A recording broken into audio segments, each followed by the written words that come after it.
Today we will review how pain works and what we can do about it.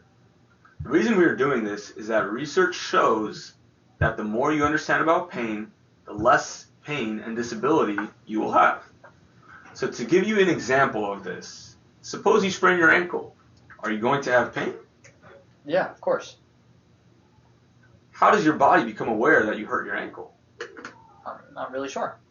Well, you have nerves that run from your ankle all the way to your spinal cord and then connect to your brain to let it know what happened. Now, suppose you sprain your ankle and now you see a bus headed right towards you, about to hit you. In that moment, are you going to have pain? No. So why not? The nerve is still sending the signal to the brain to tell you hurt your ankle, but why don't you have the pain? Well, I guess there's a bus coming at me. I need to get out of the way. Yes. What happens is the brain is perceiving a larger threat, being the bus. Thus, it overrides that signal from the ankle to make sure you run out of the way to get safe. So overall, your body has more than 400 nerves running through it, spanning about 45 miles. And they connect to your spinal cord, which then connect to your brain like a big roadway.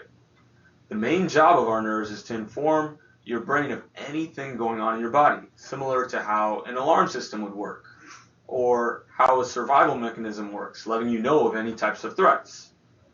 All nerves normally have a little bit of electricity running through them as they send signals through electrical impulses. And you will notice this when you hit your funny bone or when you feel a sensation like a soft pillow. When your body is in danger, the nerve firing is increased and your nerve sensitivity rises, as you can see in this graph here. This is a normal response, but after the stimulus is gone, you should see that stimulus sensitivity level start to decrease. So, how does this relate to you?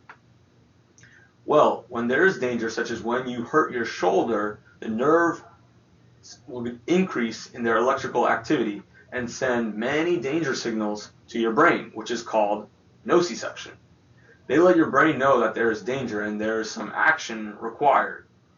Now, if this is persistent, then your nerves will fire at that heightened level like we talked about there, such as in 1 in 4 people.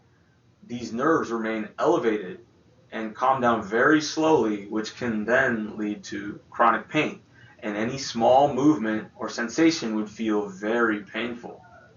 The good news is that your brain has the ability to decrease this nerve sensitivity by sending these signals to the nerves. However, if the brain is unable to do this, you would have pain caused by central sensitization. So once you take care of this danger by having the surgery, it makes sense for the alarm system to settle down and return to normal activity to get ready for subsequent stimuli. However, this happens at different speeds for people. So to recap, we're going to discuss 2 different types of pain. Nociception, which is the nerve sending the danger signal to the brain reporting the injury or damage, so coming from the bottom up. And we also have central sensitization, or the brain's inability to interpret the danger signal to then send signals to the nerves to decrease its sensitivity, so coming from the top down.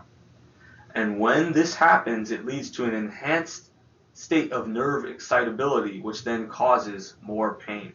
So now let's talk about what things increase that nerve excitability or nerve sensitivity level. For one, we have temperature. Nerves can tell you if there's a change in the temperature, and it is common to feel more aches and pains in the shoulder when it feels cold outside due to the increased nerve sensitivity. We also have stress and emotions that play a role.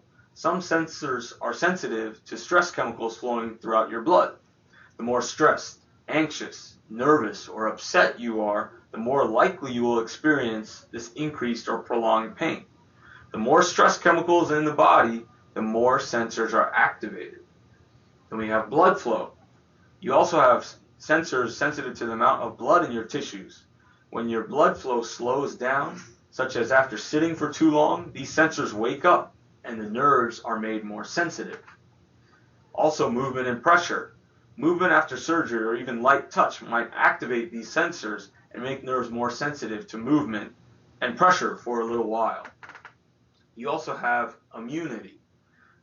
When you have the flu, there are increased immune molecules floating throughout your body, helping you deal with the flu. This is the same with your surgery. When you're worried or have an inflamed body part, you will have an immune response. Nerves have sensors telling them of increased immune molecules, and the immune chemicals, which increase sensitivity, can give you that achy type of pain. So remember, these sensors are constantly being recalibrated and updated based upon each environment you're in. So let's give you an example. When you're facing surgery, you might notice a little bit of anxiety, and that's to be expected. And in response to this, you might notice an increased amount of stress chemicals in your blood, and that nerve sensitivity may increase. Thus, what you would feel is more pain in your shoulder.